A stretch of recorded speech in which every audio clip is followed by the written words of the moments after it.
Hi everyone who's following online and here in the classroom. I'm Valentina Boggi and I'm the president of House Florence. And I'm Niccolo Renzi, president of ASAT.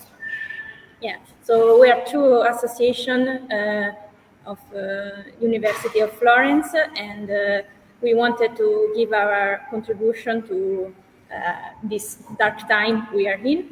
And yeah, so we thought about something that connected this situation with our field of study. And actually, if you think about it, yeah, we have many environmental impacts on the world, all the world, and so we wanted to highlight this in this seminar. And yeah, so we invited Dr. Amneh Badran, who is going to talk about university academic ways to combat the conflict, and Professor Mazin Qumsiyeh, who's going to talk about the environmental impacts of the war. And we have here in the class Dr. Giulio Castelli, who's going to talk about water crisis now in Gaza. Okay, so we thank you a lot for being here, and we will leave you the room to Dr. Badran. Thank you. Okay, good morning, everyone, and thank you for this invitation and for taking the lead to address these topics. My presentation is divided into three sections. One is about the conflict itself and how the conflict is framed. The other is about Gaza, and we cannot speak about the West Bank without referring to the genocidal war in Gaza, and then look at education and how higher education has managed to survive during the last 2 years in occupied West Bank. Speaking about the impact of the conflict on education and environment, when I read the word conflict, I always tend, as a political scientist, to just unfold this term, especially when we speak about the Palestinian-Israeli conflict. So here is it. This word is, or this term is quite neutral, but in the West Bank and in Gaza, we international law refers to use the word military occupation, and they use the word occupation because it's very much about the idea that no state should be given the right to capture other people's land by force. So, and this is by international law is illegal. But is it only about occupation as such, or are we speaking about something beyond that? And I want just to highlight the nature of Zionism here, speaking about how Zionism defines itself being an exclusive ideology, and speaking about a Jewish state, and speaking about the land of Palestine being the land of Israel. With these ideas, you are speaking about not an occupation, you are speaking about settler colonialism, where a group of people who happen to be of Jewish faith decide that they want to establish a home for the Jewish people in Palestine since late 19th century, and the land and the land becomes the earth of Israel, land of Israel, defined as land of Israel, and the people are Jewish, which means that there is no room for the native population of Palestine. And here stems the big issue, is that the Palestinians were ignored in terms of full individual rights, and they were totally ignored in terms of having national collective rights. And from there, the root causes of the conflict are derived. that the Palestinians are overlooked. And it seems that the Palestinians have been trying all these years, for more than 100 years. They are struggling to be recognized as that they exist, and if they exist, that they are a people and they are a nation and they have the right to self-determination and they have the right to independence and statehood. And as such, I would like to say that we are speaking about not occupation, we are speaking about settler colonialism. This conflict is about a settler colonial project that is built on in Palestine at the expense of Palestinian individual and collective rights. This being said, we can see that what has happened in the Nakba in 1948 was very much about pushing the Palestinians out of Palestine. And then 750,000 Palestinians were ethnically cleansed from what is now considered proper Israel, the Israeli de facto borders of 1948. And at that time, the idea was to get as much land as possible with as minimum Palestinian population as possible. Later on, when the war of 1967 happened, the same was practiced, but the fact that most of the Palestinians refused to be pushed out of 1967 land, knowing what happened in 1948, those who were forced out of Palestine, they were never being able to come back, and the right of return continues to be pending.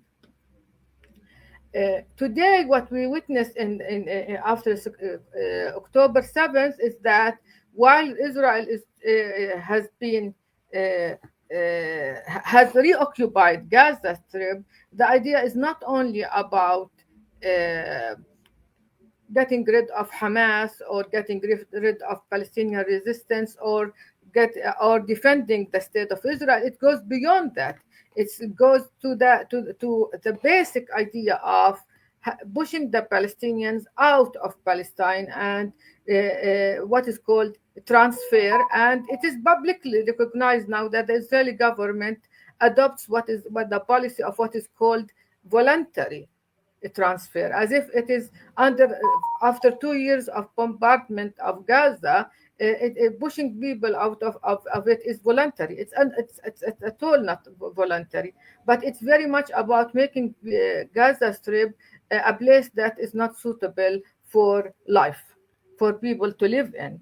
And here we are speaking about a genocide, but also when it comes to education, we are speaking about what is called educide, educational genocide, meaning that schools are destroyed, universities are destroyed, higher education institutions, more than 95% of them are totally destroyed, meaning that people have nothing to come back to.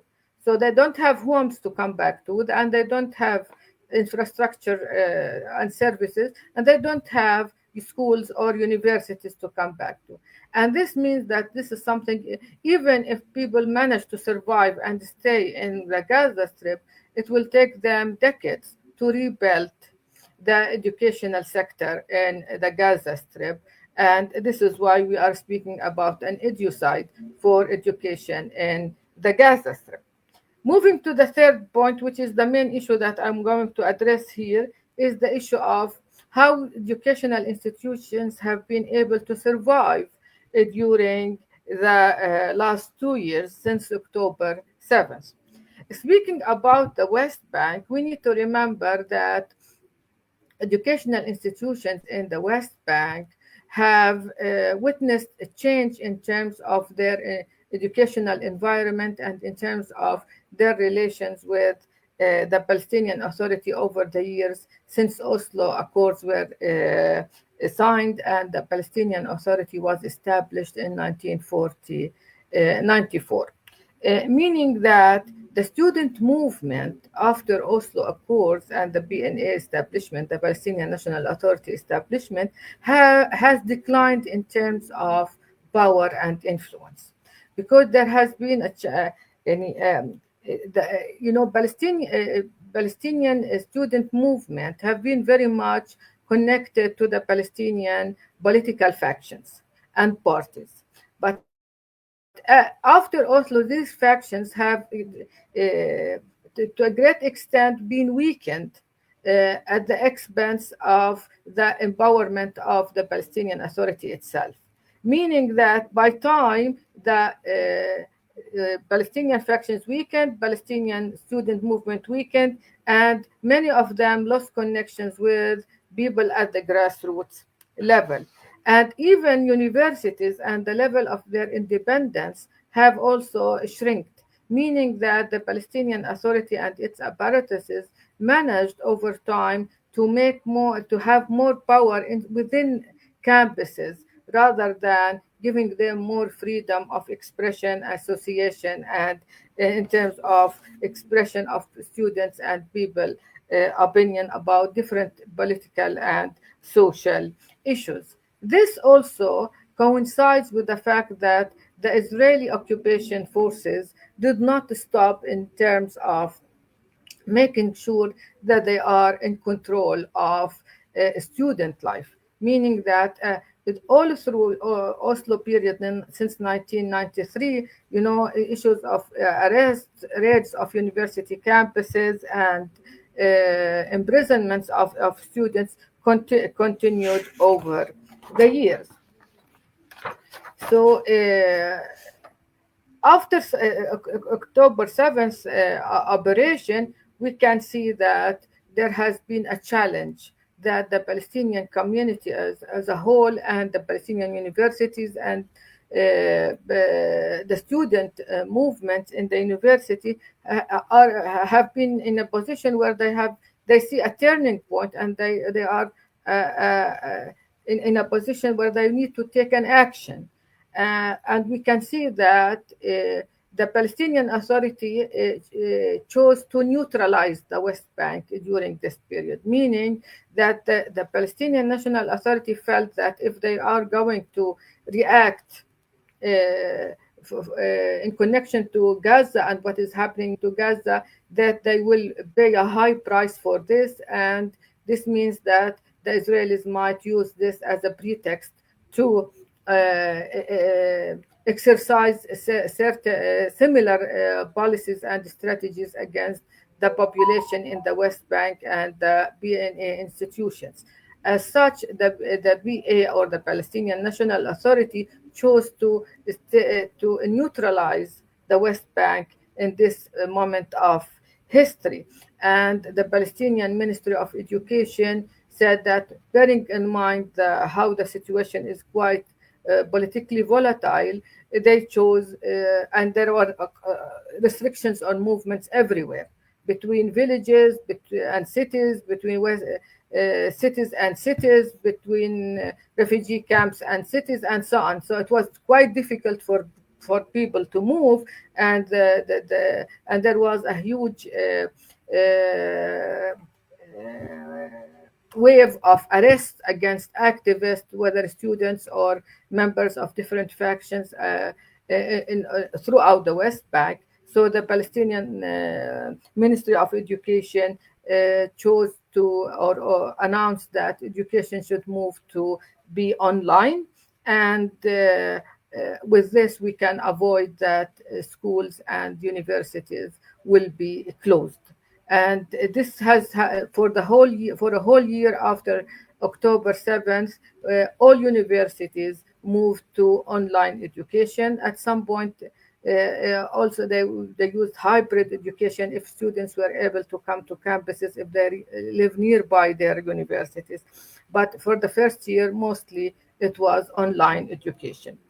During the second year, we can see that universities reopened their doors for students and in-person education took place, but it was very clear that if there will be actions within universities by students' movement, it will be harshly addressed by the security apparatus of the occupation forces.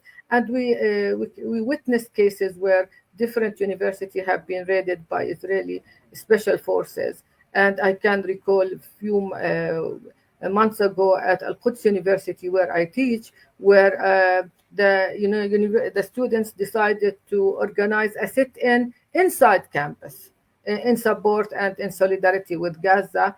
And half an hour before the sit-in was to take place, the Israeli forces raided campus, and it bombarded the students, the faculty, everyone with tear gas bombs, with rubber bullets, shooting rubber bullets at the students and staff, faculty, and also with sound bombs. We witnessed 2 hours of like a war on campus, and it was clear that the Israeli authorities do not want any form of association or expression in support of Gaza. And this fits with what the Israelis declared as what they call the mowing of grass strategy, meaning that there will be large scale of arrests to students who are active. They will be arrested, imprisoned, and some of them that will be for detained based on what is called administrative detention, meaning that will be detained without a trial.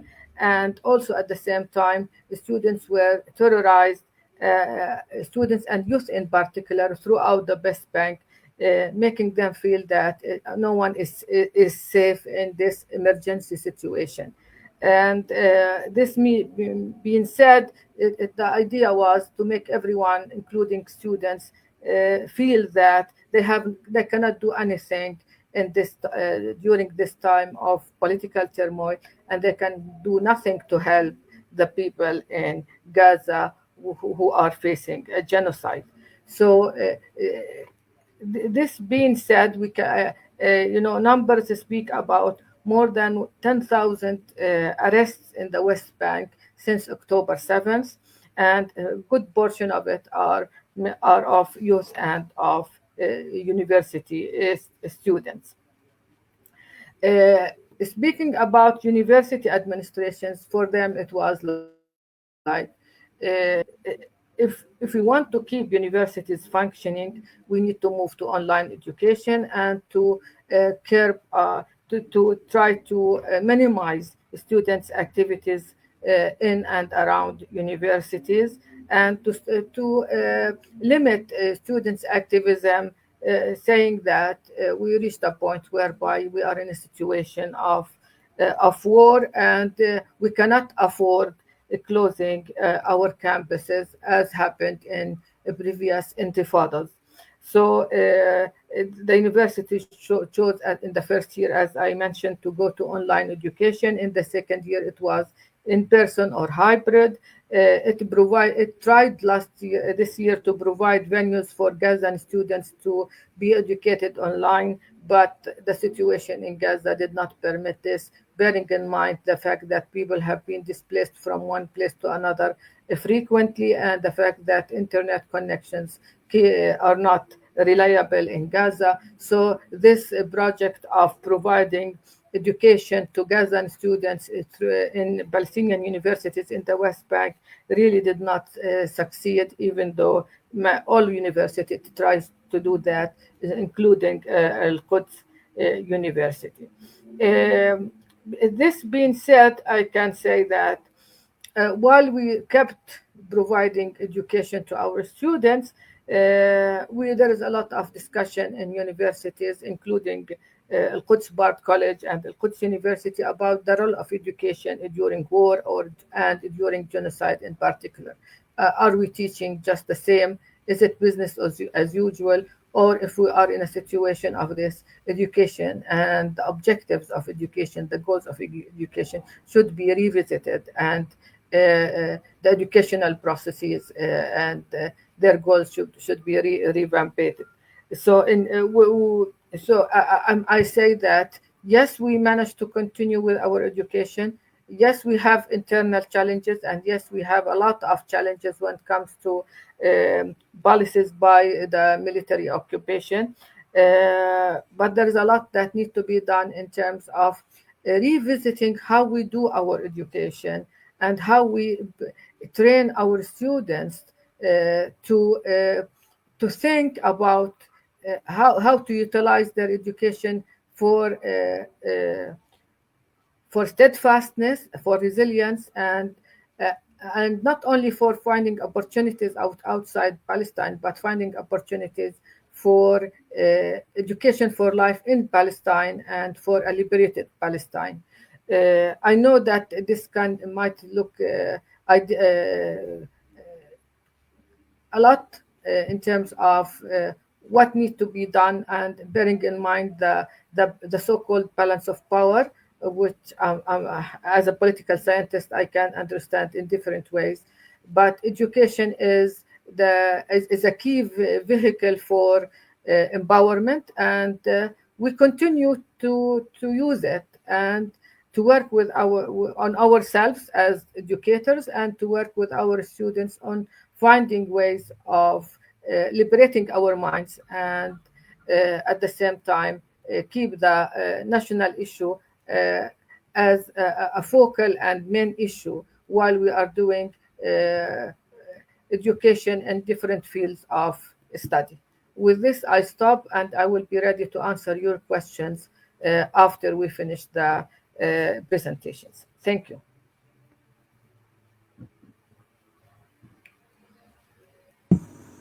Thank you very much for this presentation. Very eye-opening, I think. And yeah, we say also to people online that we are going to, if you can keep your questions in mind, and we are going to answer them in the last half an hour when we have a time of discussion.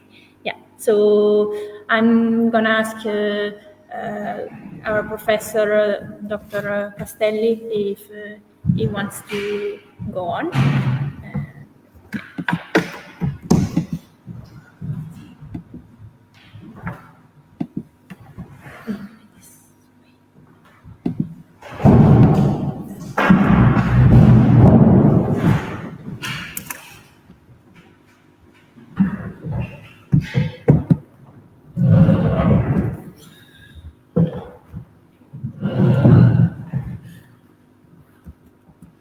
Okay, good morning, and thank you very much for organizing this and for the invitation. So I'm going to talk about the water crisis in Gaza, mostly because, water situation is terrible in overall Palestine, but in Gaza is particularly problematic now. And also because this work is not my work alone, it's kind of data collection and conceptualization, let's say, with several colleagues around the world, also actively working in the Gaza water systems nowadays. And yeah, just to mention, I wish to start the presentation with this very, very old poster from 2010, so 15 years ago. This is what we have been doing for Palestine at the University of Florence, at the School of Engineering. Just to say that it has been, and there is still a lot of movement,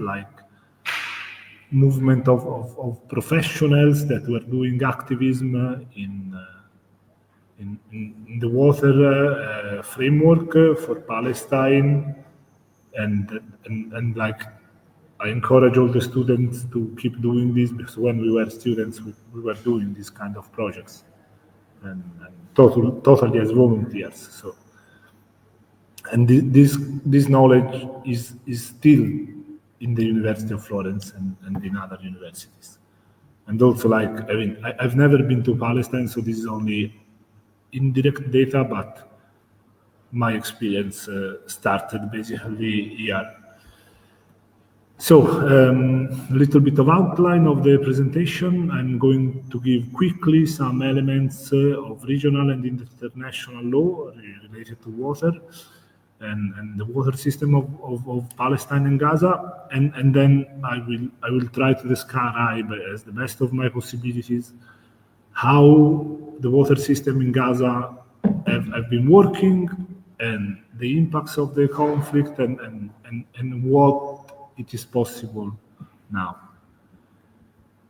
So aside from the conflicts, the division of water in Palestine is made according to the second Oslo Agreement, which is dated, sorry, I mean, this is very bad from my side, but I think it's 1995. And basically, the water in Palestine is controlled to an Israeli-Palestinian joint water committee. So the water in Palestine is controlled by a committee where Israel is sitting. And the water sharing is more or less 80% to Israel and 20% to Palestine, which refers to the aquifers. The Joint Water Committee has a veto system, so decisions are taken only if there is full consensus, and there are several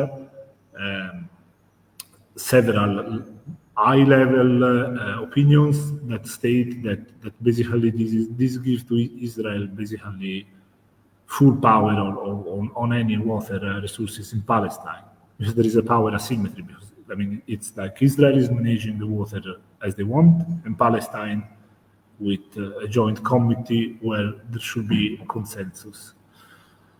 And Amnesty International state that this is quite like a discriminatory system, despite it is sold as a peace agreement. Moreover, this is valid only for the West Bank, not for Gaza. So coming to the conflict, we do all know what happened on October 6, 2023, but I stress again, I'm sure it's clear for everyone that the response was totally disproportionate and it is war crime, at least a war crime, while you have also like relevant institutions. It's not me that states that it's a genocide, including the most high-level institutions studying genocides at a global level. But basically, the aim stated clearly by Israeli government was a complete siege on Gaza, no electricity, no food, no water, no gas. And this was the immediate response, okay? So what we say, and this is like newspaper article by, I mean, not the most leftist newspaper in Italy. After 2 years, the situation of the water stop is still the same, if not worse. So I'm going very quickly on these international law elements, but you know that the human right to water is a human right by the UN General Assembly and is legally binding, but also there are several international charters that state that even during armed conflict, limiting access to water or destroying water services as a punitive measure is forbidden. And like I will cite all the sources during my presentation so you can see where you can go and get this information. So this information about the legal framework have been published at the end of 2023 by a group of scholars, so the Water Governance Chair at IHE Delft in the Netherlands, and was signed by 130 water scientists, including Italians.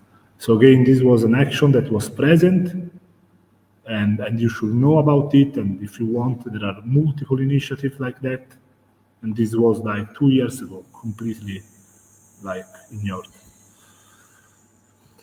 You also know that there are some legal operation by the International Court of Justice, and you may know about them by newspaper. Just to stress that, like the International Court of Justice is not some again random institution around the world. Is the only international court that adjudicates disputes between nations, and it's one of the 6 organs of the United Nations.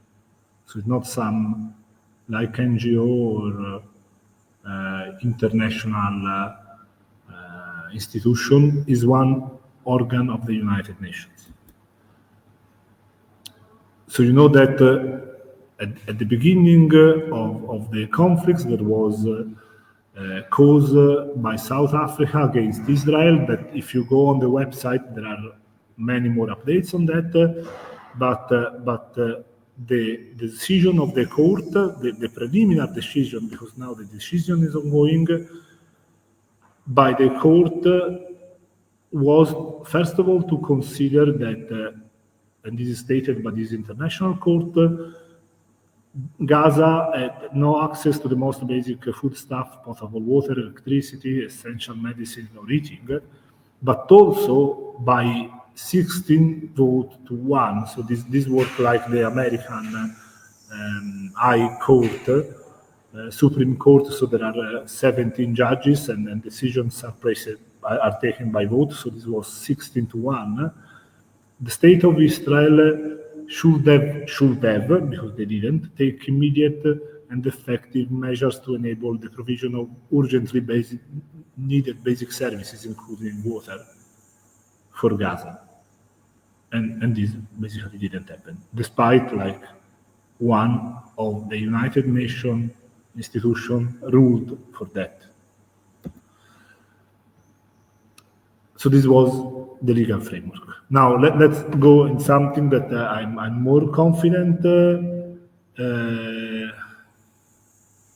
Despite I'm more confident, despite like I have not been confident, I'd like to put that there to show a little bit the legal framework. Now let's understand a little bit how the water system in Gaza works, more or less, to the best of our understanding. Water supply in Gaza is based, first of all, on 3 big water desalination plants that are one in Gaza City, one in the north, and one in the south. Then there are 6 wastewater treatment plants. Okay, so treatment for wastewater, which are very, very important system, because like they allow the depuration of wastewater in such a densely populated area. And then there are the Mekorot connections, which are the connections that provide water through the Israeli national company, because according again to international law, Gaza is an occupied territory, so the occupation should provide for basic systems. Okay, so Israel is legally obliged to provide water to Gaza in any situation. So they were providing it through this connection. Moreover, it's not on the map, but the water system in Gaza has a lot of wells, stormwater retention basins, and wastewater pumping station. What does it mean? That means they have this water supply system, desalination and Mekorot connection. Then they have a lot of wells. Then they have a lot of system for the management of water, so stormwater retention basins, so basins that are used to keep stormwater where there is a lot of rain against flooding. And then, of course, you need wastewater pumping station, because Gaza is flat, so to send water to the treatment plants, you need the pumping station.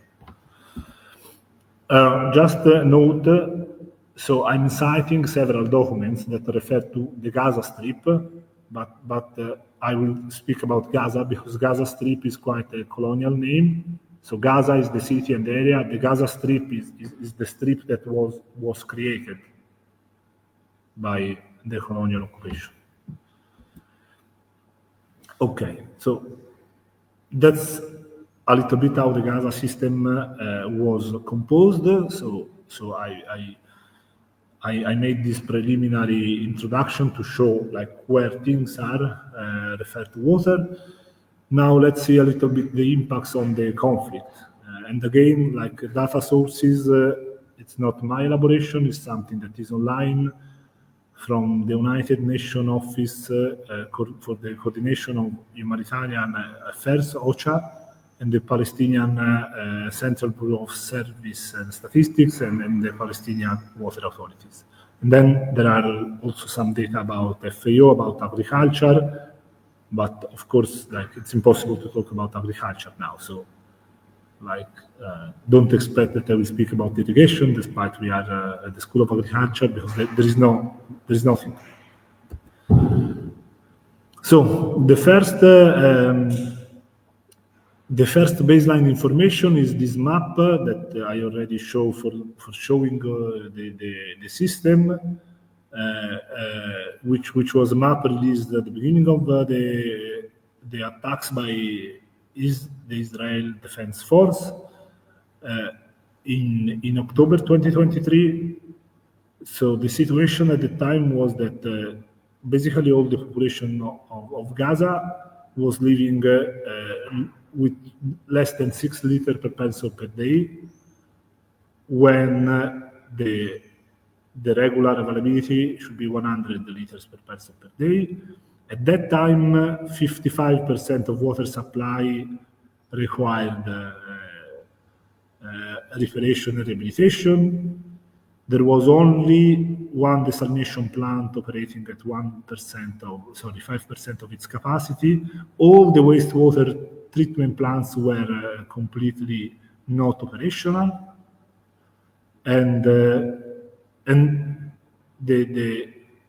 basically all the coastal area was completely polluted because all the wastewater treatment plants were non-operational. So you have to think that all the population is on the beach, because since they are not, you don't have buildings on the beach, that area was free from bombing. But at the same time, you had all the wastewater flowing on the sea without any treatment. So I mean raw wastewater, toilets and so on.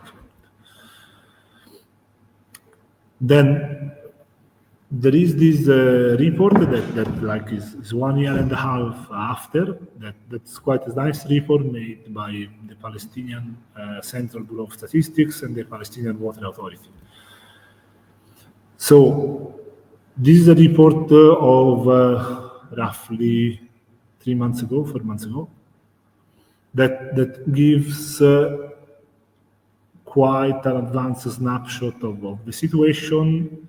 Of course, you know that the ceasefire, there was a ceasefire, and the ceasefire ended on the 18th of March, 2025. And this report is the 22nd of March. So this assesses basically the situation during the ceasefire. And then after the ceasefire, I have more documents. So at the end of the ceasefire, basically 85% of water and sanitation facilities were completely or partially out of service. The per capita share of water didn't exceed half of this minimum humanitarian requirement in emergency situation, that is 15 liters per person per day. So in one emergency is 15 liters. For 600 days, more or less, they had half of this, okay? So when we talk about the situation of the water supply, so they had 300 wells, more or less 300 wells, that then you will see that there are a little bit more. So the total supply of the groundwater wells was 262,000 cubic meters per day for all uses.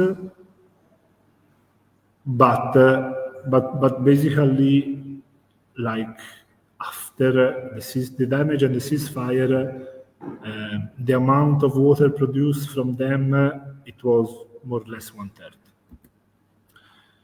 Then the big desalination plants, then we will see more numbers against for this, because you don't have only the big desalination plants, the 3 big desalination plants, but you have more, but the main three, like the north one, was completely stopped working during the first attacks, and now it is a military installation of Israel.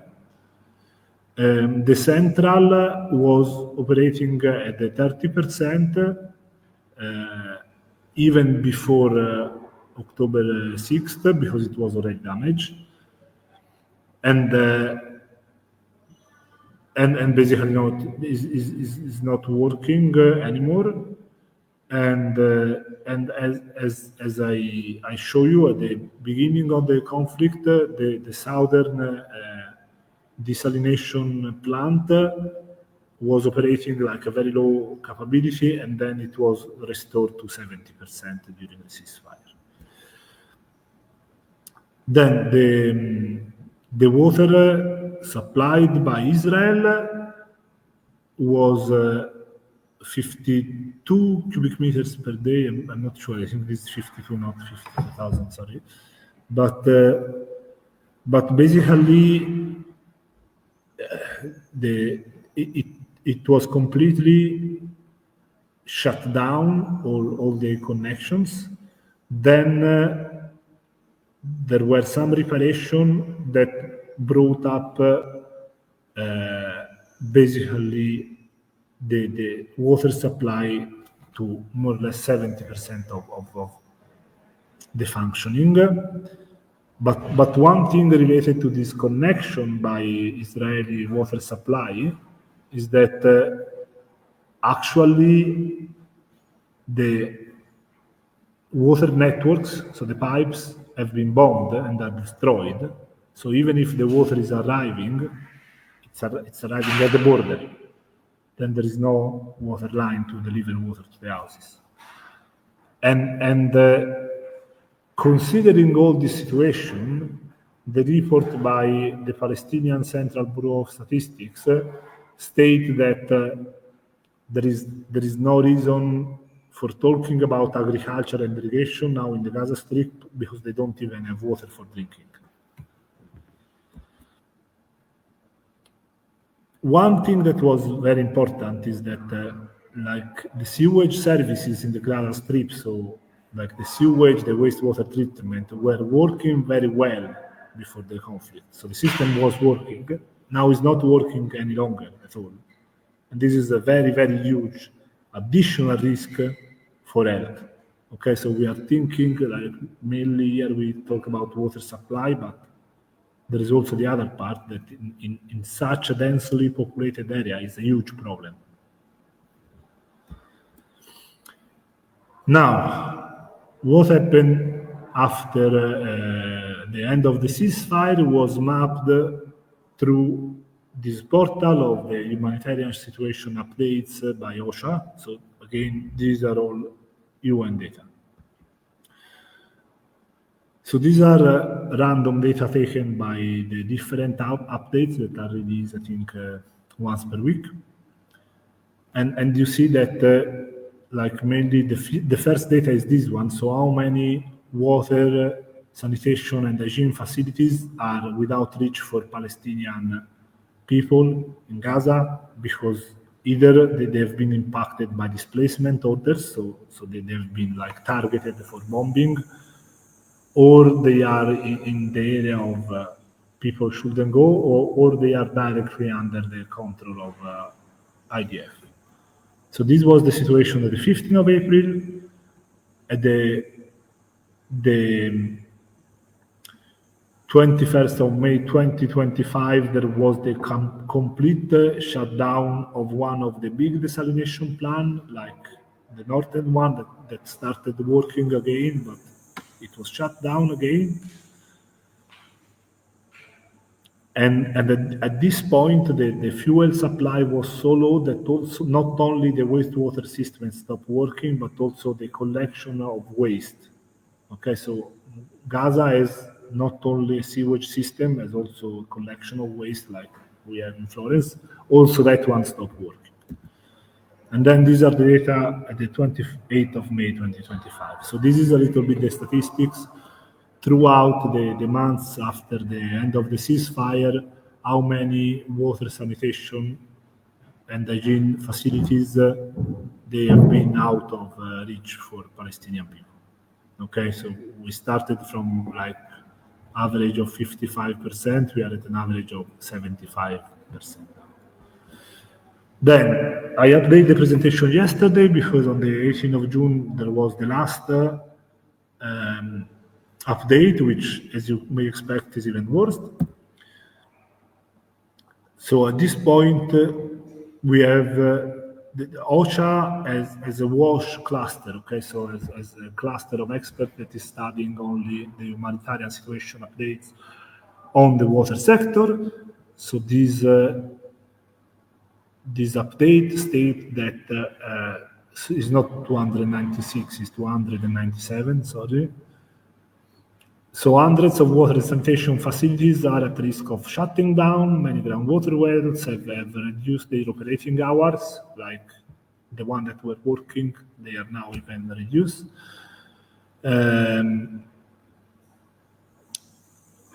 The seawater, two of the main seawater desalination plants that have been shut down and restarted again, now they are again working a very, very reduced schedule.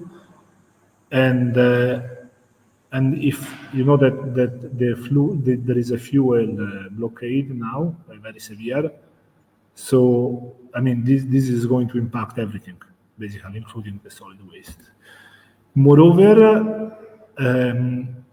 now, like, there is evidence, because this is an evidence, there is no direct contact. I don't think there is also the network nowadays in Gaza. Like several big municipalities are completely shutting down all the services.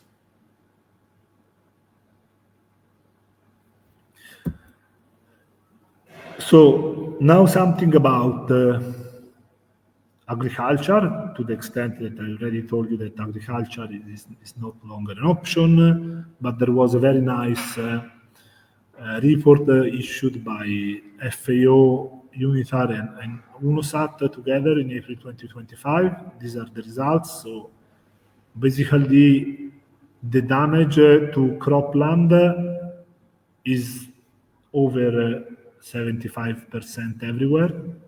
Okay, and then talking about like a long-term emergency, because it's almost 2 years, so you should think also about if people can at least cultivate some fresh food and whatsoever.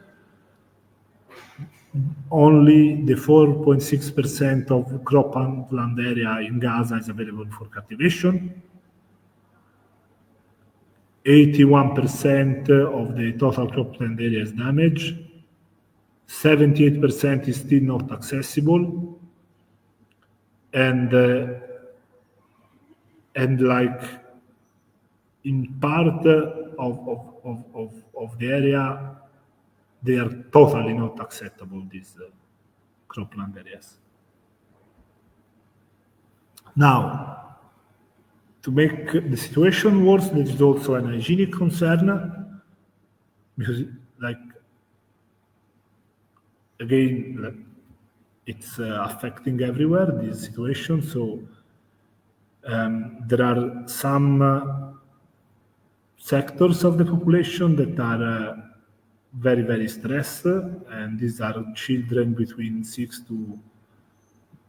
months to 5 years, and 70,000 pregnant and breastfeeding women that are going, if the situation continues, they are going to have severe undernutrition between April 2025 and March 2026. And this is for sure related with water, sanitation, and hygiene.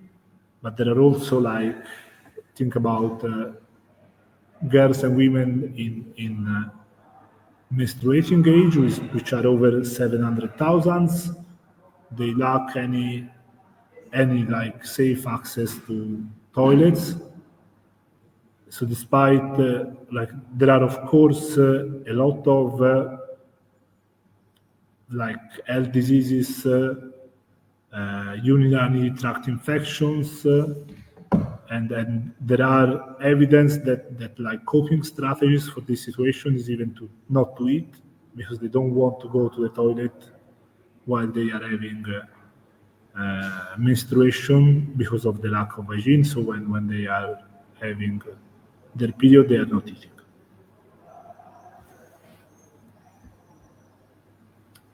So this is the situation.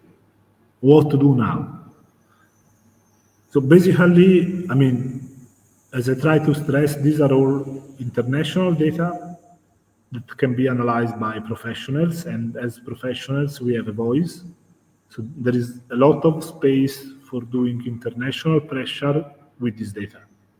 It's not about opinions, it's not about who is right or who is wrong. These are data on the basis of international laws that, as water professional, I think everyone accepts. Like, go to like water engineer and tell him that the water is not a human right, or that like protection of vulnerable groups in emergency under the point of view of hygiene is not important. And then these are the data, and they are UN data available online. You just need to Google. It takes like 10 seconds. So there is a lot of space to visualize this data and showing this data to people. Then you have to acknowledge that there are a lot of interconnected issues. Okay, so it's not only about water. We know all the narrative according to the fact that if you send fuel will be used by terrorists to make bombs. But like, how do you live without energy and fuel? Like, specifically for water management, you are in a flat area, so you cannot deliver water if you don't have energy. And it's not only about fuel, it's also about supplies for water management. And again, these are things that you should communicate to people as a professional, okay? So we are not talking only about water supply. For managing a water system, we need energy, we need chemicals, we need spare parts for managing pumping system, wastewater treatment system, and so on and so forth. Another thing that we discussed with this group of colleagues that is working on this is that now and also after the ceasefire, you will need additional attention because people are moving.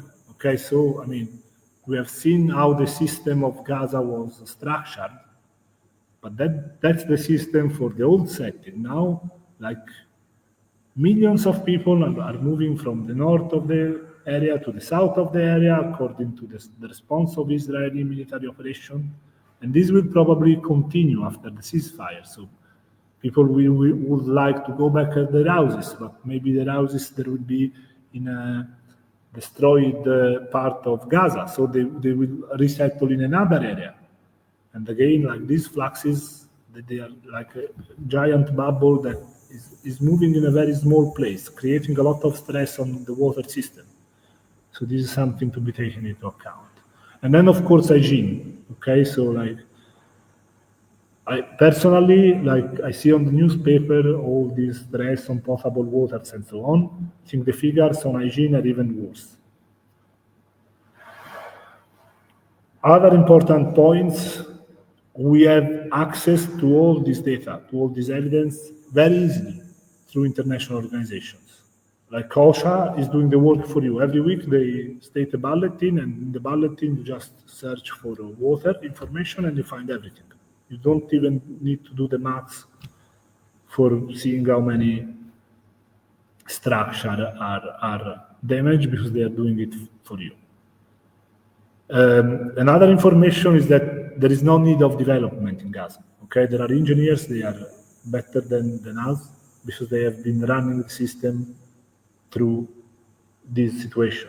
And a lot of them died while doing the reparation, by the way. So, like, when the ceasefire will end, please refrain by all the narrative we need to support them, we need to train them. They need only peace and money and supplies. There is no need of people going there doing cooperation.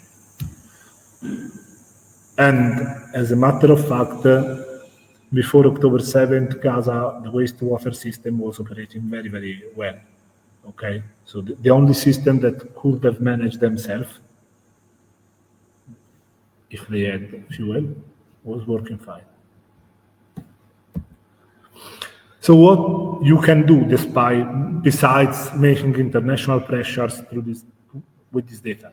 First of all, try to fund Palestinian organization directly, or at least the NGO that are committed to the situation, so which are the NGOs that are actually delivering also a political message related to what is happening. So this is a very important initiative by Gazans, which, we hosted them in a seminar in the end of 2024, and there is also the poster at the coffee machine. So if you want to give money, this is one of the best options. Then organizations that are working well are Emergency, Amnesty, Médecins Sans Frontières, and also UNRWA, okay, the United Nations Relief and Works Agency for Palestine in the Near East. Then another thing that I think is very doable, maybe we know this as experts in water, but maybe someone doesn't know, is that there are a lot of international groups active on the water issue on Palestine. These are two of the main. They are issuing a lot of statements and they are doing a lot of pressure at a high level. People from this group, they are quite reactive, but moreover, they are providing a lot of insights about what's happening. So this is another action that we are doing, and I think also you as students might. So I think, yeah, that's all. Yeah, I'm sorry for it was not a funny thing, but it's not a funny thing. Thank you.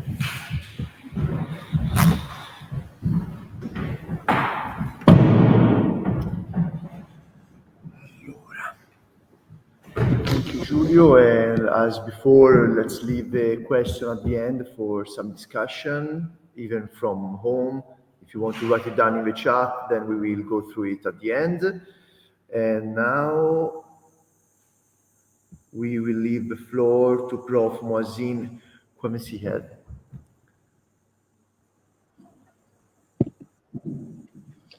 Okay, thank you very much. I'm going to share my screen.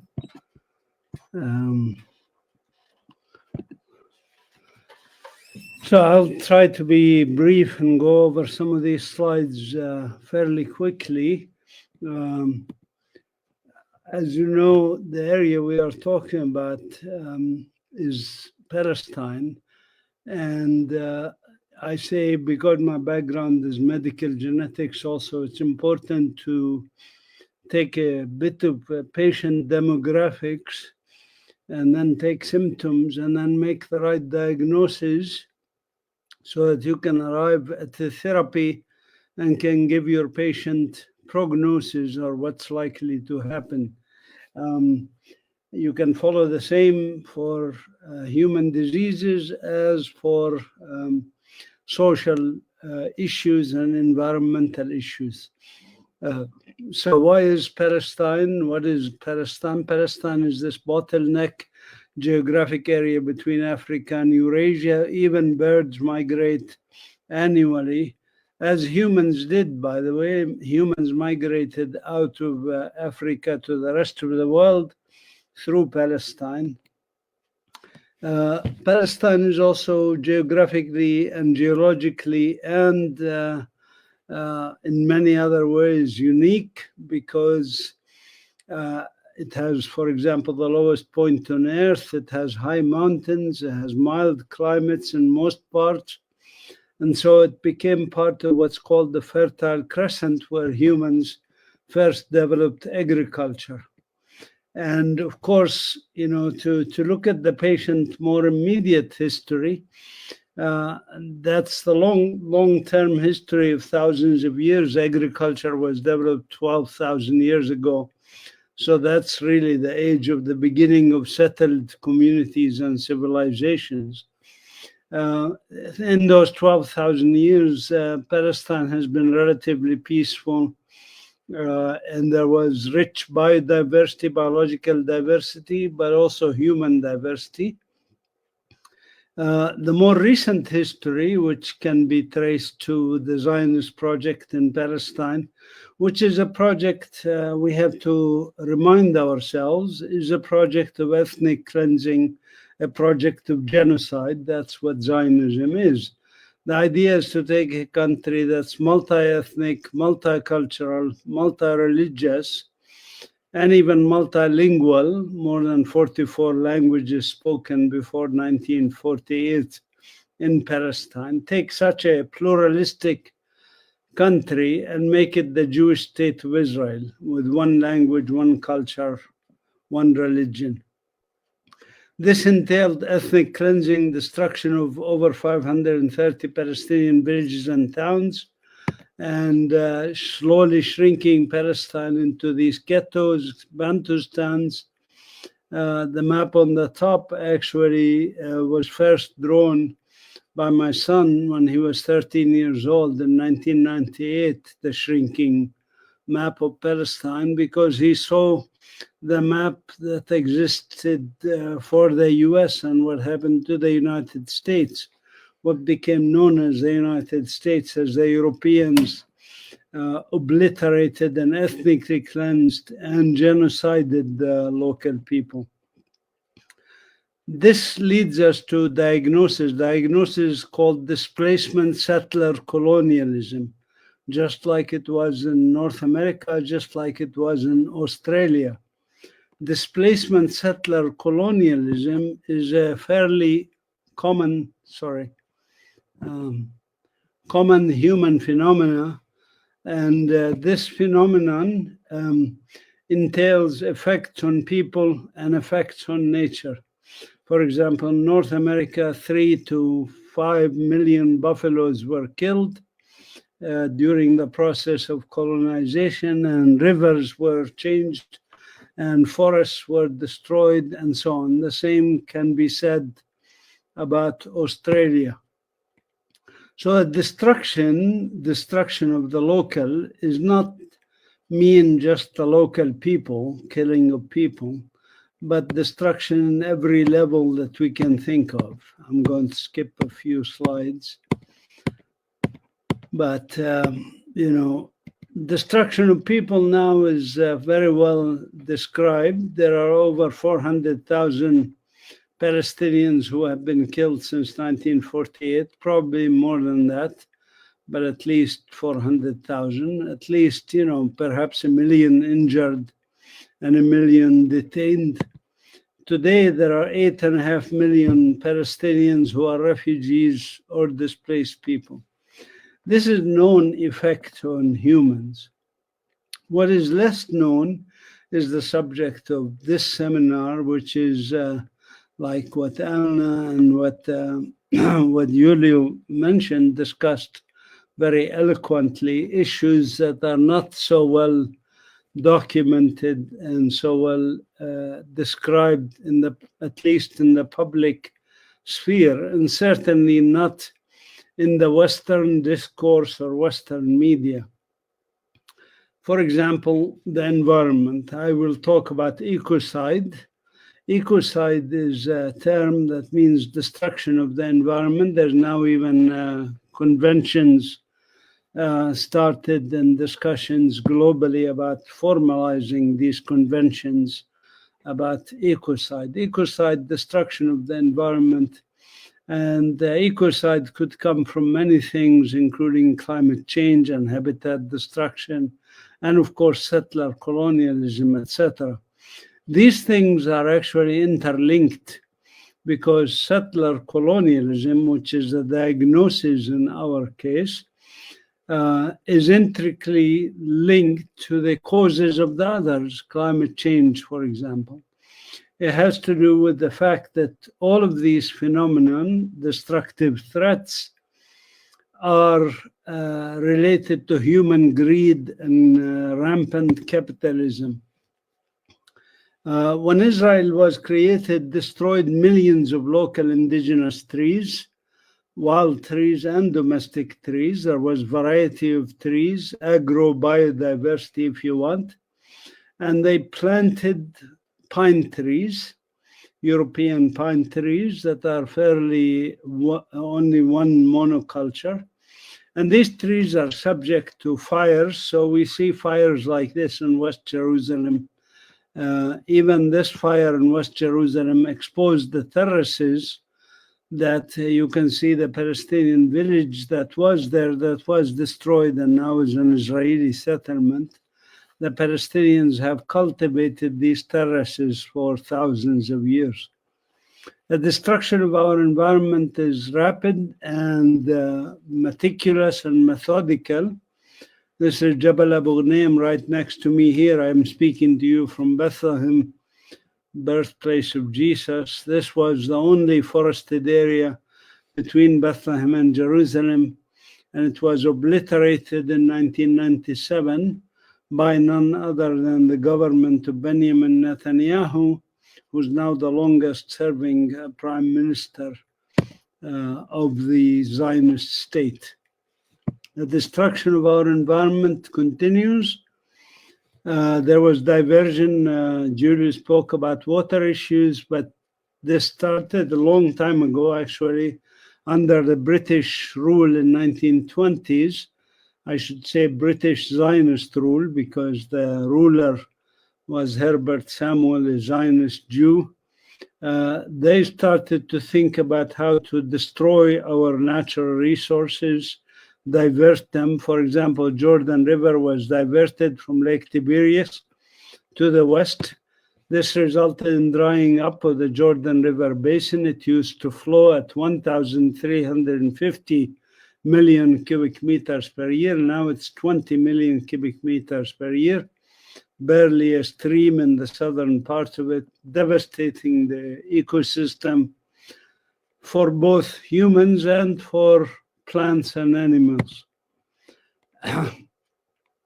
We have no issue of water in terms of shortage of water. We have plenty of water. Actually, there's more rainfall in Ramallah than there's in London. But the difference is that the water is taken in London, aquifer, and then it goes to the people of London. In our case, the water basically is stolen by the settlers, who even dump nearly half of it. The idea is to deny it to the local people, so to make them thirsty and leave the country.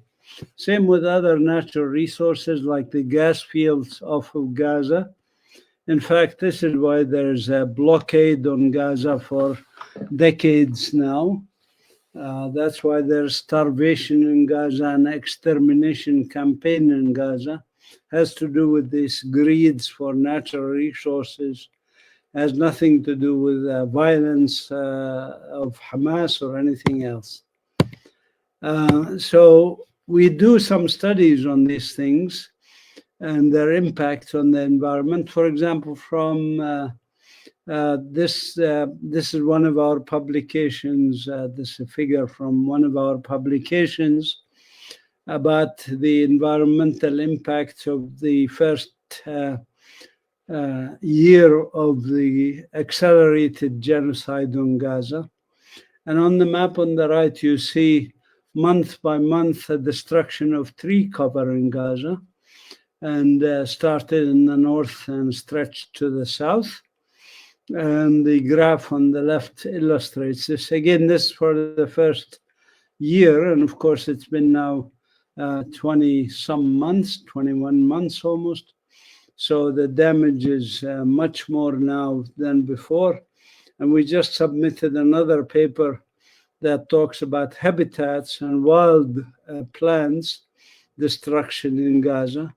This paper was published here about a few months ago, 3 months ago. in the Journal of Remote Sensing, and the next paper hopefully will come out soon.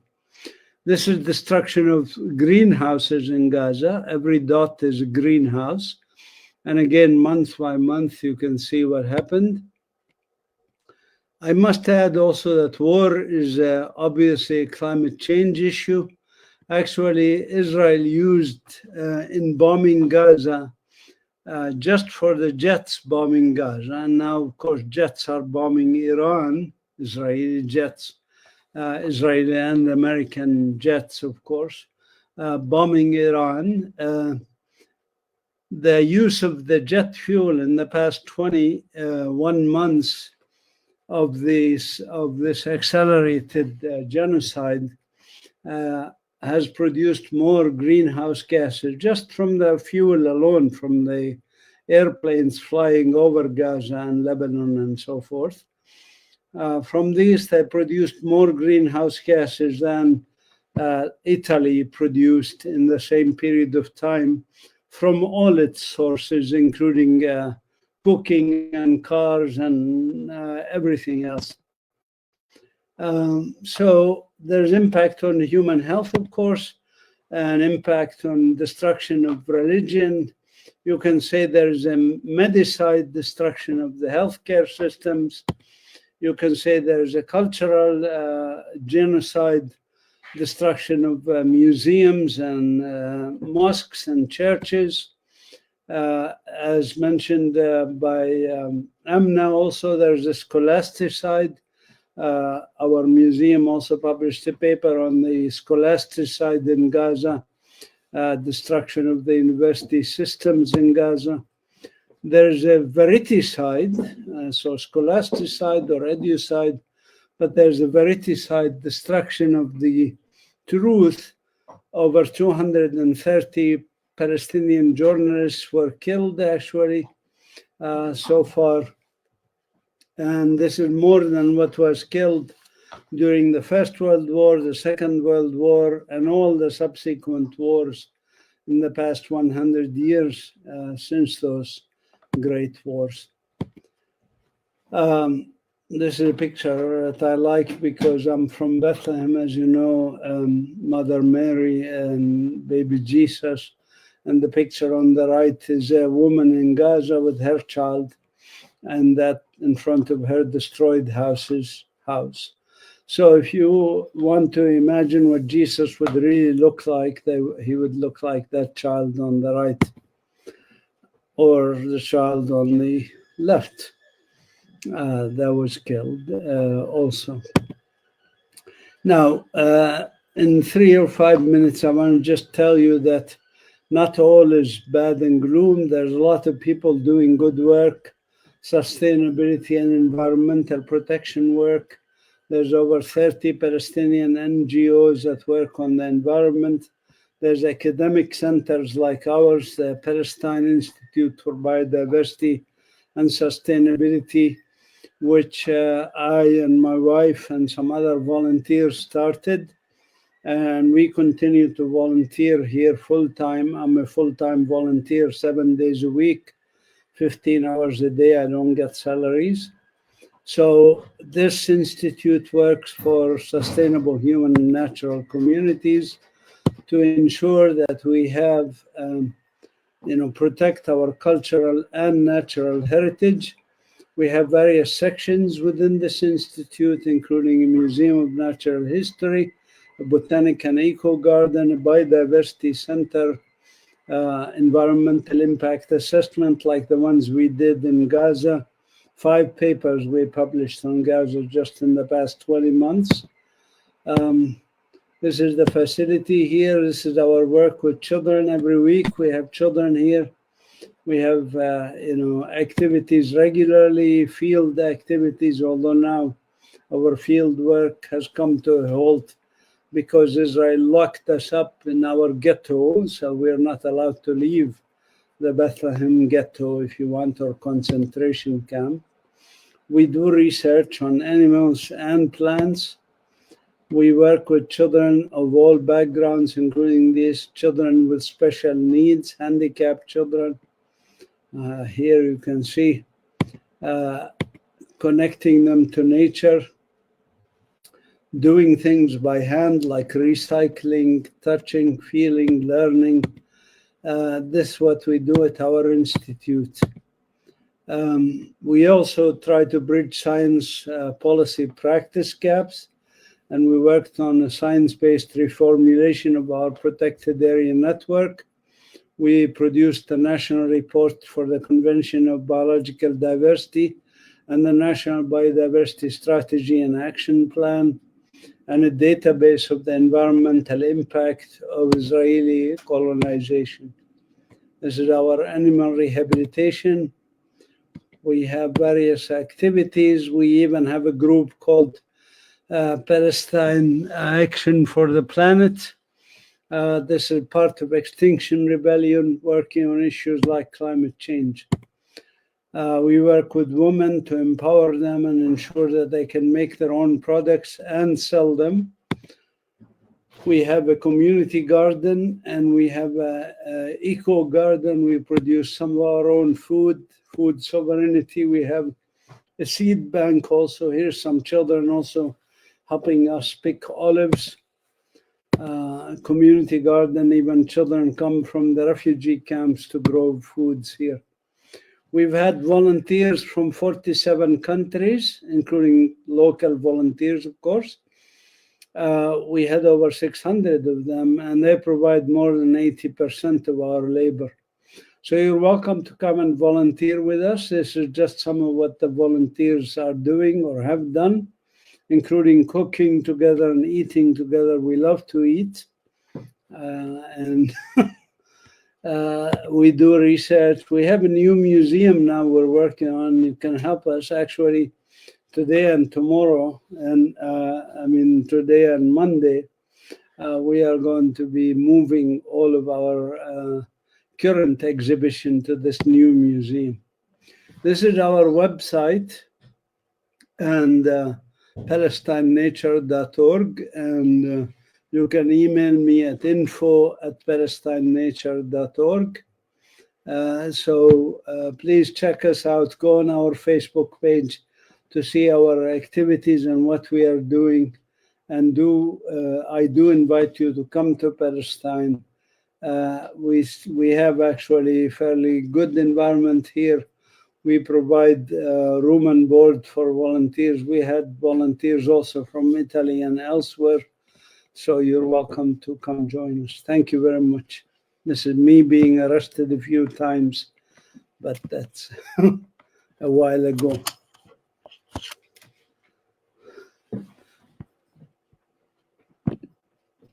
I don't know how to stop the sharing. If you can stop the sharing for me, that would be good. Okay, thank you.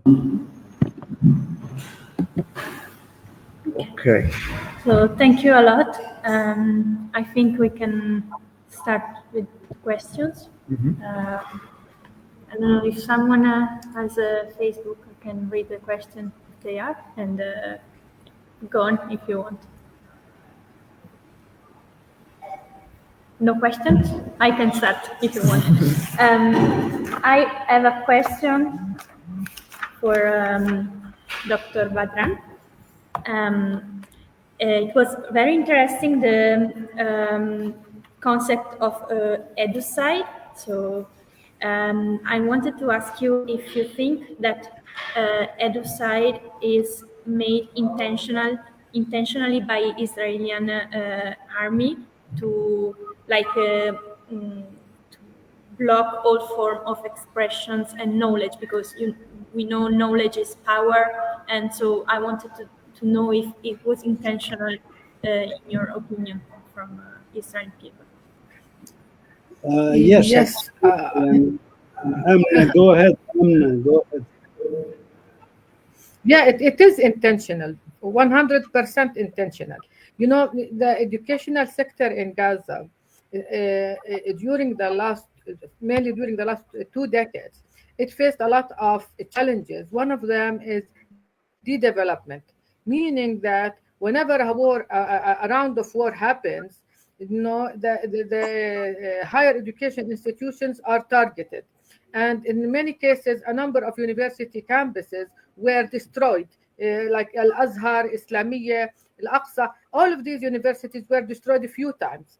And the laboratories of these campuses were also destroyed a few times.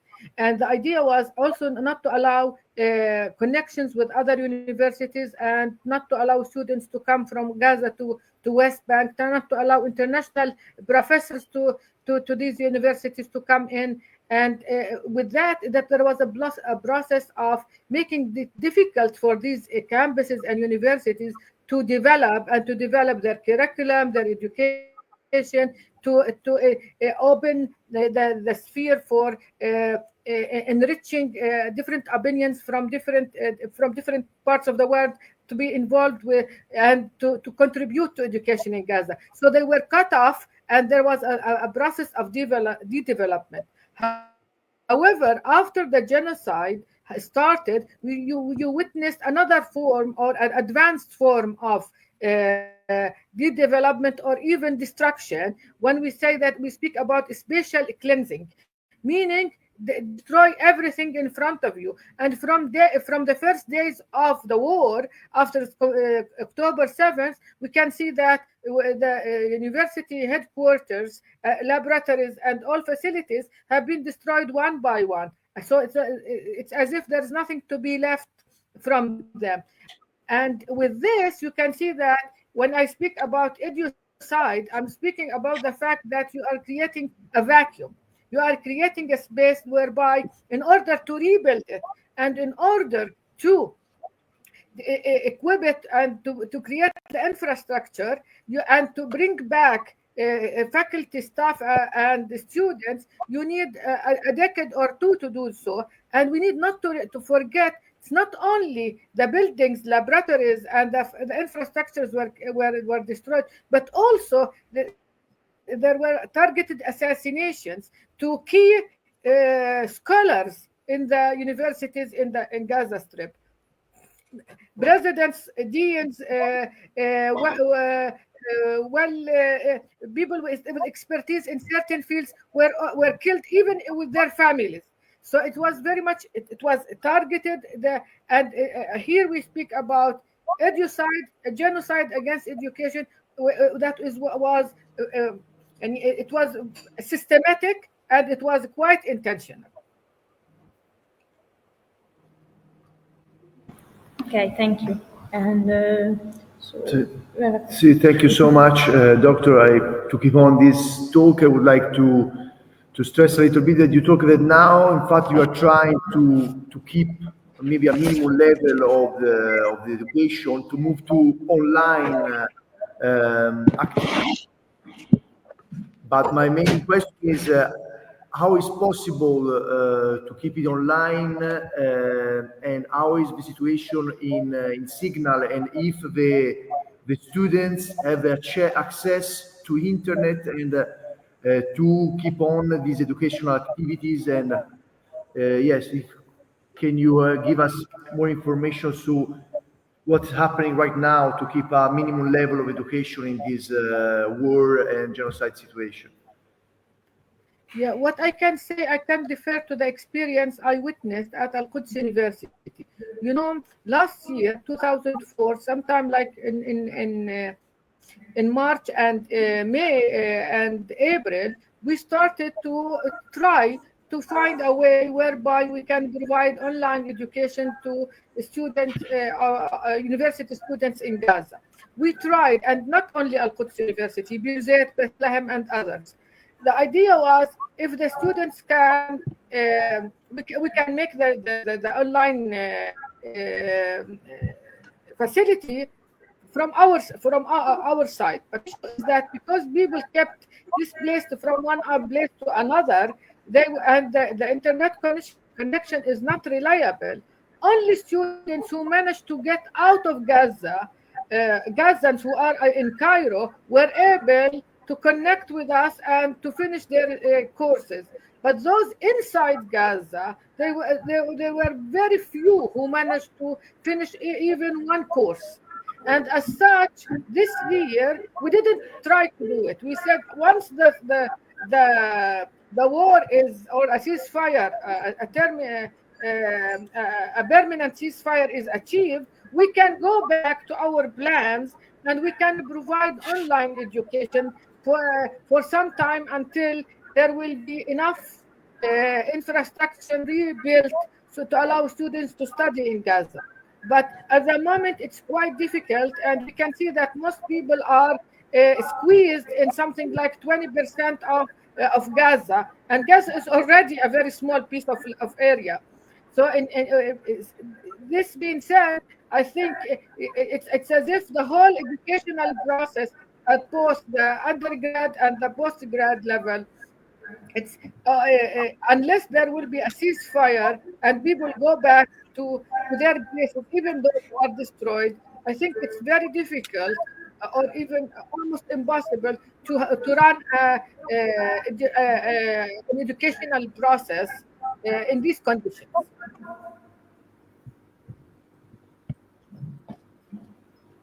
Okay, thank you. And yeah, so it's the thing that you told about that they cannot make associations or they cannot find themselves after classes or so on. It's very talking to us because we are like associations and we know what it means having the possibility to express ourselves. And I think, yeah, that's very hard at time for them also to keep the spirit up to, as we are talking with the Prof. Mazin, how to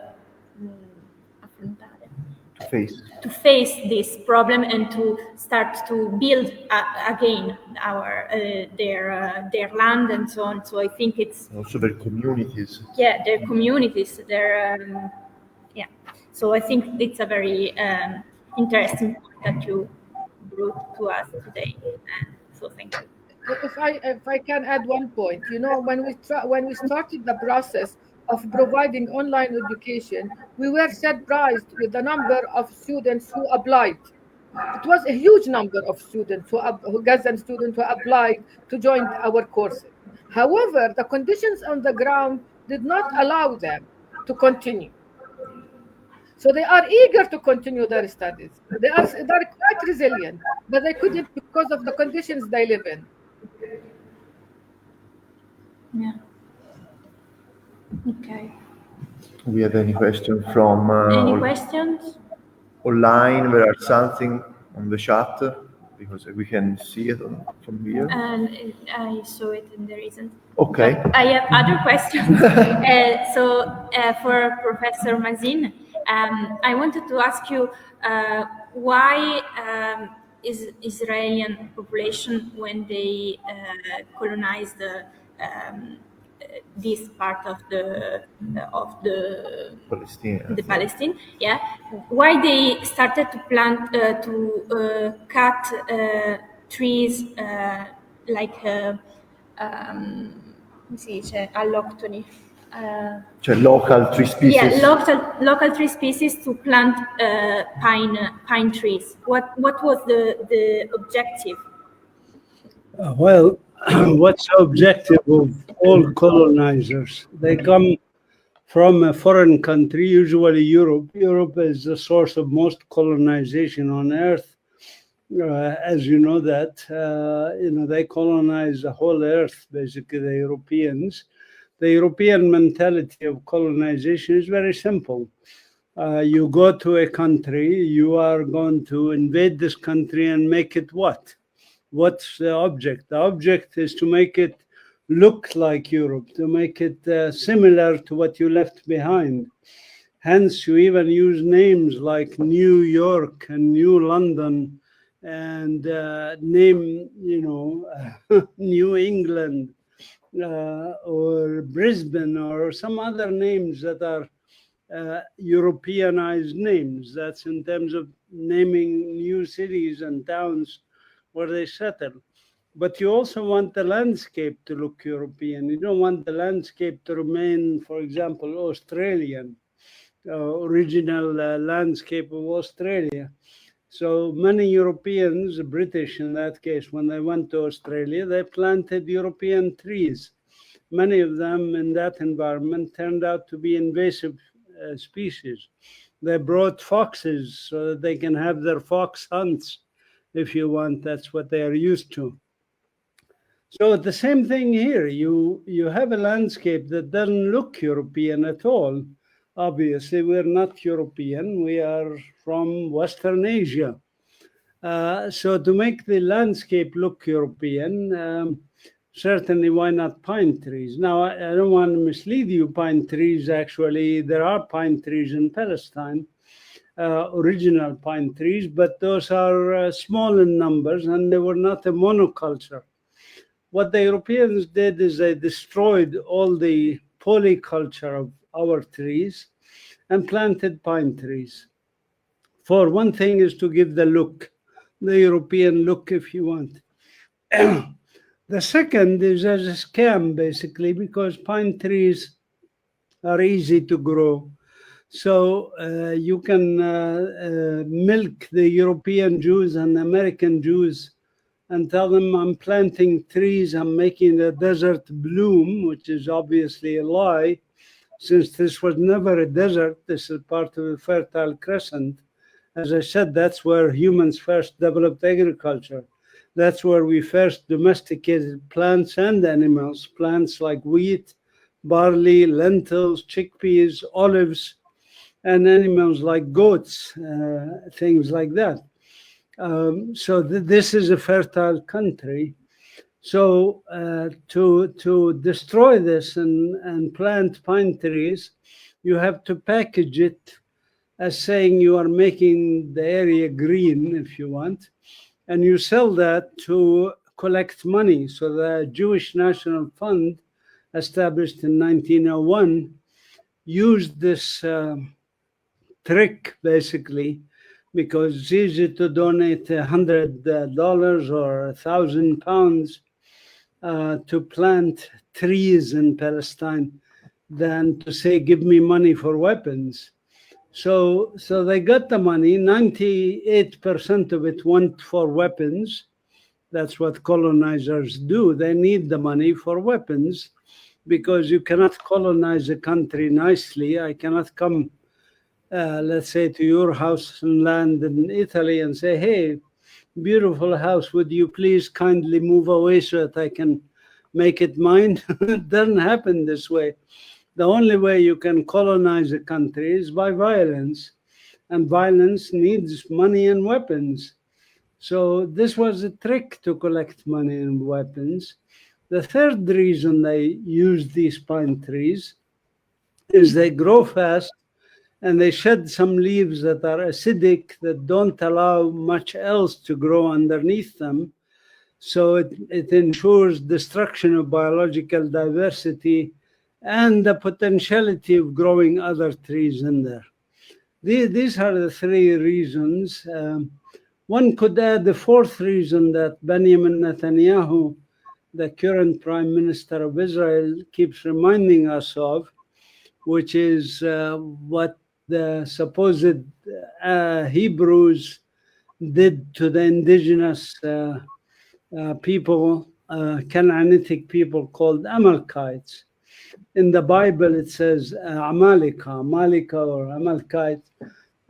Supposedly, these people were to be destroyed as a people. So the Bible says God told them, kill the men, women, and children also.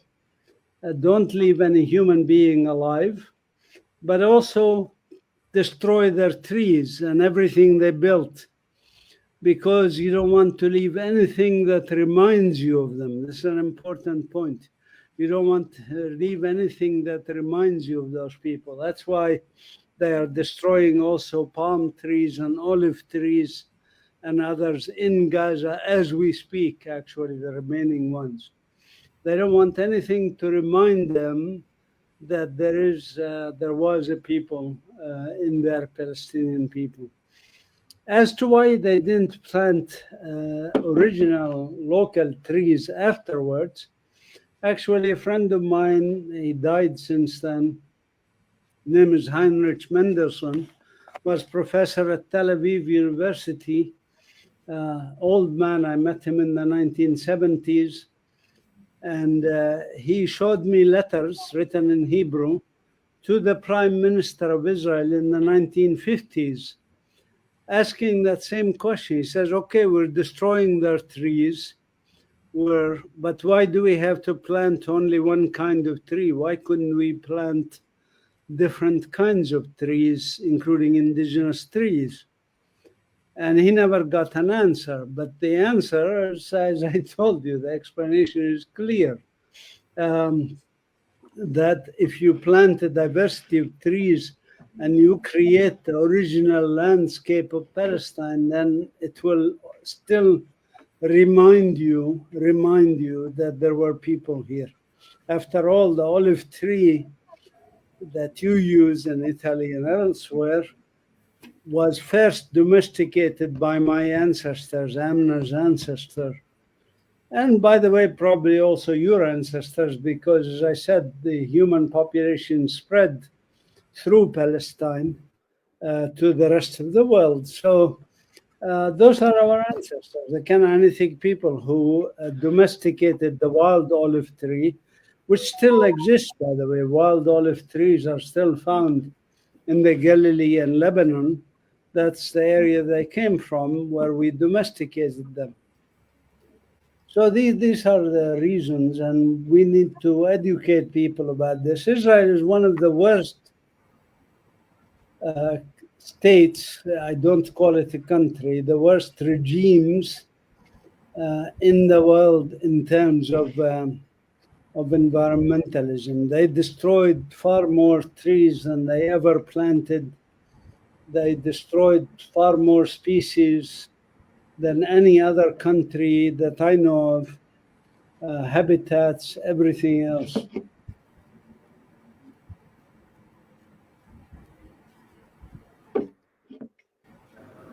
Thank you for the answer. And so I wanted to ask if you have other questions. If not, I'm going to ask the last question. I think it's the hardest one. So I wanted to ask, maybe Prof. Mazin and Prof. Castelli can answer. Is it a situation, environmentally speaking, is it a situation that can be recuperated, like restored, like with a degradation of land and all the damages with the war and with the occupation and so on? Is it something that can be with time restored? You want me to answer this? I don't know if Giulio wants to come here. So. Let me answer this, because this is a very, very important question. I want to just throw a bigger circle here. You know that climate change is affecting the whole globe, and we've already exceeded even the worst predictions in terms of rise in temperatures and decrease in rainfall in many parts of the world. Is this repairable? Is it possible to reverse this trend? Scientists, the vast majority of them, are now coming to the conclusion that we are at a very critical junction, which we might be able to repair, but this is immediate danger. We have to stop now damaging.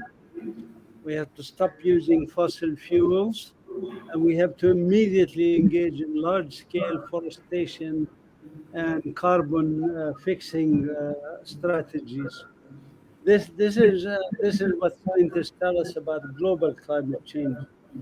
The same can be applied for Gaza, but the difference is that global climate change has scientists working on this.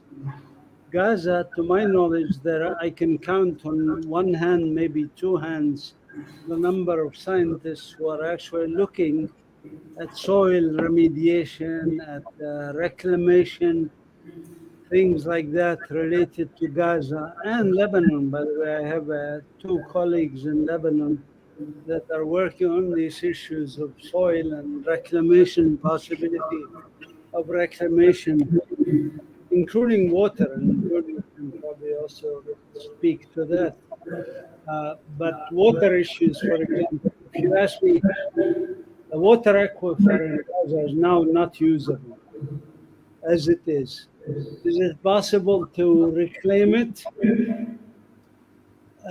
I would say, if I were to be honest, I would say I don't know.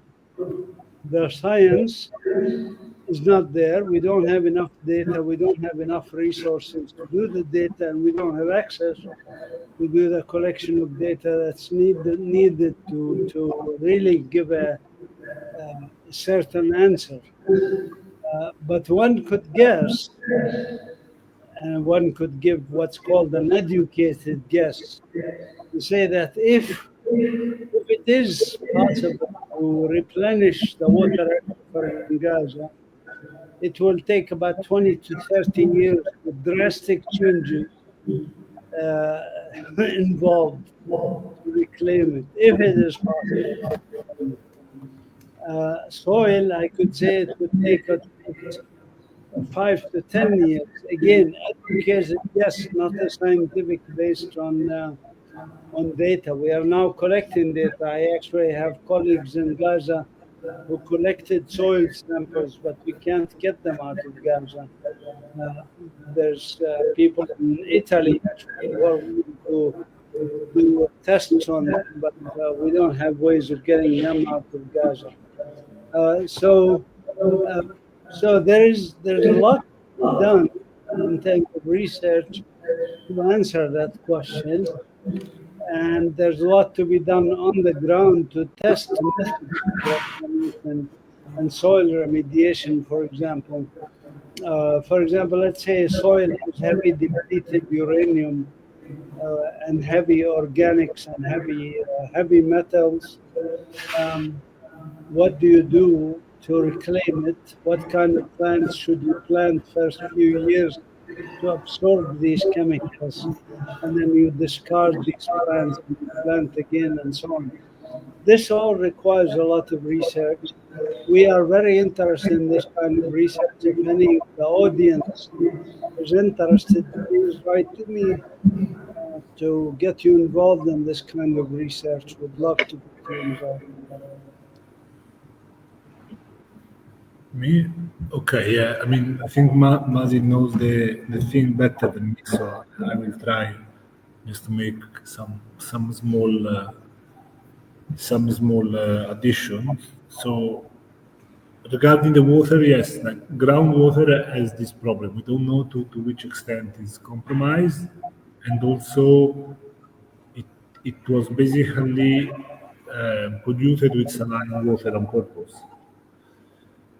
during the military operations. So like, yeah, I mean, you have 50 years, 60 years and access to technology, energy and chemicals, maybe you might try. But the situation is very compromised. Regarding the structural part, I mean, as I show you, there was a sewage system working even if Gaza is under blockade since like 20 years. So the technical possibilities is of course there. Like what is missing is the political commitment to do that. And let me say that the situation in this one now, but actually there are windows of opportunities. Like I don't know if you know about that, but before October 6, 2023, I think it was middle 2023, like Benjamin Netanyahu, who was at the United Nations, and he presented a map of Israel with the greater Israel. This means like a map of Israel without Palestine, okay, which is in theory a war crime and a violation of UN agreements. No one of you and no one of the United Nations like representatives was bothered by this. And now you are all concerned. Okay, so like the situation of water in Palestine has been this one since the beginning, since 1947. And at least the group of people connecting today is aware of this now. So there is not political willingness at the high level, but there is something. As I mentioned, the technical capabilities, they are not a problem.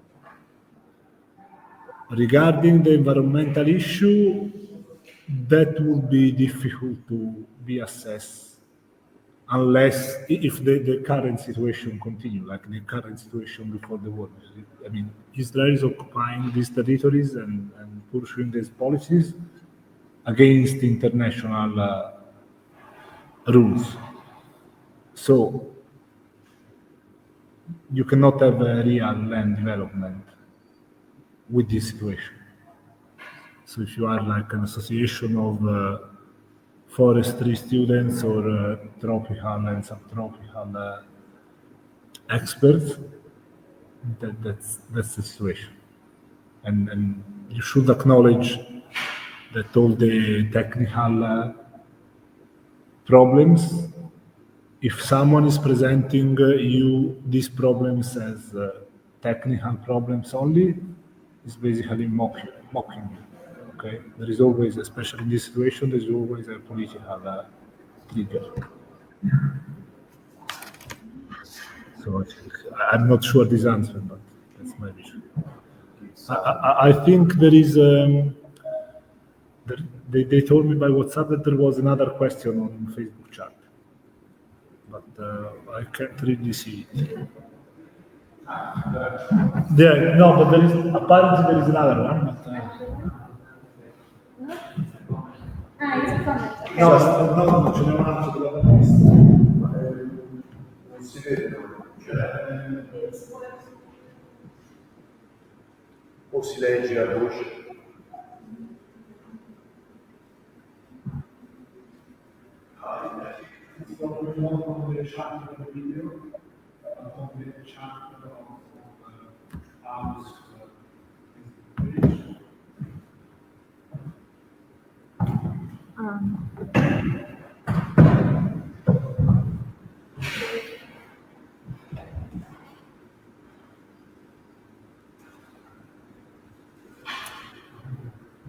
Yeah, okay.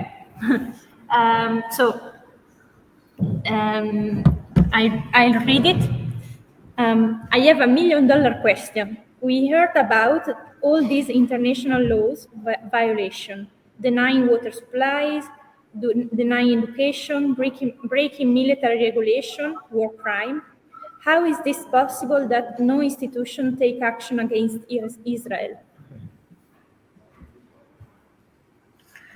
Okay, can I? Yeah. Go ahead. I think it's very much about power relations. It's how the system works.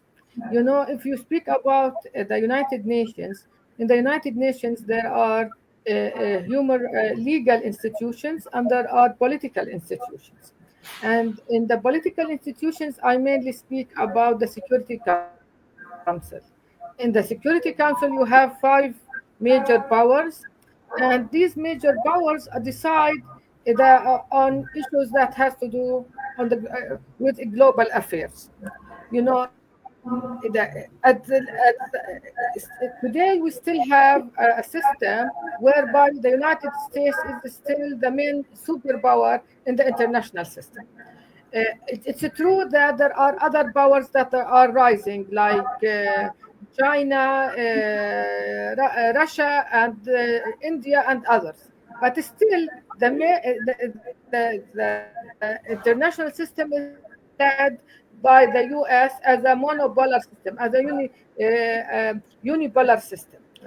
This being said, and bearing in mind that Israel is a state that is a settler colonial, and it has been supported by European and Western powers since its establishment, still the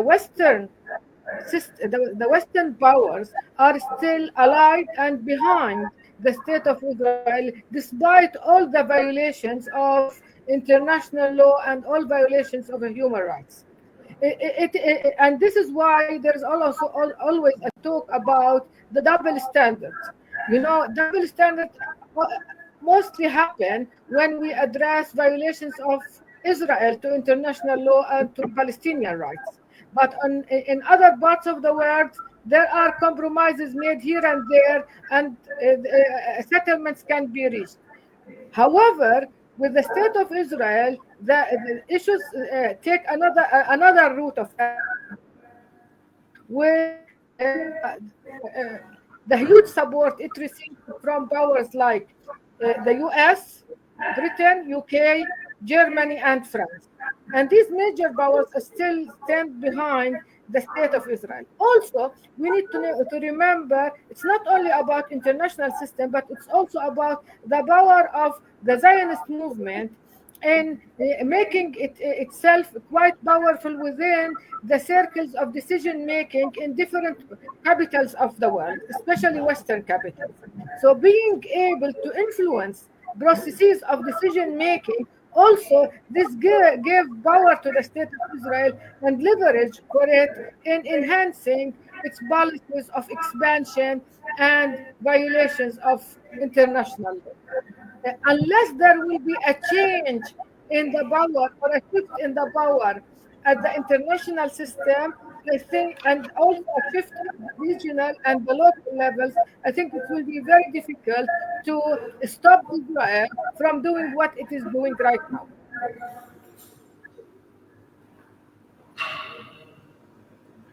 Okay, thank you.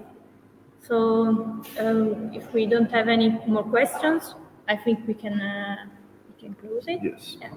So thank you a lot for you two to be here with us and for the amazing presentation that you did.